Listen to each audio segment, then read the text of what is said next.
আপনারা জানেন যে কোনো আন্দোলনের সফলতার জন্য সময়ের প্রয়োজন হয়। পৃথিবীতে অনেক বড় বড় আন্দোলন সংগঠিত হয়েছে, সেখানে সময়ের ব্যবধানে আন্দোলন সফল হয়েছে। আজকে আমরা স্বাধীন বাংলাদেশ পেয়েছি, সেই আন্দোলন সফল করতেও আমাদের 23 বছর সময় লেগেছে। তারপরে আমরা এখানে উপস্থিত আছেন বিভিন্ন সাংবাদিকবৃন্দ, সকলকে আমার পক্ষ থেকে বাচ্চা আজকে এখানে উপস্থিত আছেন জলপাইগুড়ি ইউনিয়নের চেয়ারম্যান অ্যাডভোকেট মশিউর রহমান। শুরু হয়েছিল আজকে কোটি কোটি পাস করে এই আন্দোলন সফলতার দিকে এগিয়ে যাচ্ছে। আজকে প্রধানমন্ত্রী এই মানুষ আমরা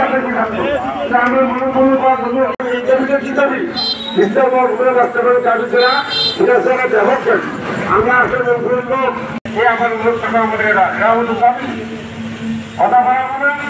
আজকে আমাদের খুব শীঘ্রই আগামী অধিবেশনে এই রংপুরের যে 5টি আসন আছে অত্যন্ত দক্ষিণ বিষয় এ পর্যন্ত পার্লামেন্টে অনেকে কথা বলেন নাই, এবার নির্বাচিত হওয়ার পর